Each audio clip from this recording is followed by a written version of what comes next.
Good morning, everyone. I'm thrilled to address you today at the opening of the 12th InnoGrid conference. When I spoke to you this time last year, we were in the middle of the biggest energy crisis in a generation. Fast forward now, we are emerging from this acute crisis with cautious optimism. We did what many said could not be done, triggering a profound shift in the EU's energy system. What really stands out is our huge push on renewable energy and the clean energy transition. We have been building on our Green Deal goals, going even further and faster. We now have a new binding target of 42.5% of renewable energy in our mix by 2030. And the only way it can be achieved is by upgrading our electricity networks. We must expand and reinforce both the transmission and distribution level of electricity grids. We must ensure European electricity infrastructure is ready to enable the rapid uptake of renewables and electrified energy demand like electric vehicles or heat pumps. You know as well as I do, electricity is set to become our main energy carrier between 2030 and 2040, and it's the most cost-efficient way to decarbonize. This is why the Commission is working at full speed, together with you, towards a more electrified, digitalized, and integrated energy system. Let me mention a few areas of our work. First, we are putting grids at the top of the political agenda.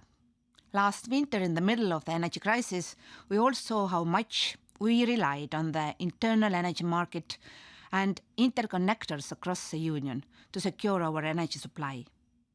And I cannot stress enough the importance of grids in the uptake of new offshore wind generation. Second, we have put in place a framework for more effective planning. Decision makers will be better informed of infrastructure needs, taking into account all energy demand, renewables potential and relevant technologies such as storage. The 10E regulation, which was revised and strengthened last year, is a real success story in this respect. The EU internal electricity market now provides better incentives to produce renewable energy where it's most cost efficient and transport it where consumption is concentrated. Towards the end of this year, the Commission will host the PCI Energy Days. This will be a good occasion to take stock of progress on EU projects of common interest within the 10E framework. Third, we are doing what it takes to boost investment in our grids. By 2030, the EU will need nearly 600 billion euros of investments to cover the needs in electricity grids alone, both transmission and distribution. So, as part of the reform of the electricity market design, the European Commission has proposed that network tariffs reflect such investment needs. We want to encourage investment to be able to upgrade grids fast enough and ensure that they do not become bottlenecks.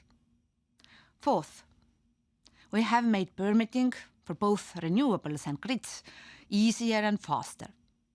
Under new legislation recently agreed, planning, construction and operation of renewable plants, their connection to the grid, as well as the related grid itself, and storage assets will be presumed as being of overriding public interest. It's now up to member states to act up on this new framework and streamline it domestically to get grids and renewable deployment faster. Fifth, we are pushing hard to digitalize our energy system. We know how important it is for managing system integration across multiple energy carriers and for electrifying sectors like transport or heating and cooling. We are especially focused on ramping up investment in smart electricity grids. This is a key area of the EU action plan on digitalizing the energy system, which the Commission published last October. A smart grid allows everything else to be smart too. Smart charging of vehicles, smart heating of homes. It also creates new business opportunities, such as flexibility services. Other areas covered by the action plan include strengthening the data exchange framework and support for creating digital twins. And in this respect, I very much welcome the declaration of intent signed in December last year by ENTSO-E and the EU TSO entity. Finally, research and innovation projects also remain pivotal in shaping the future of electricity grids. And you are part of that. It's fantastic how many of the Horizon 2020 and Horizon Europe projects are coming together at this InnoGrid conference. Ladies and gentlemen, despite the severe challenges Europe has experienced over the past year, we have reason for hope. Never has there been such momentum for renewable energy.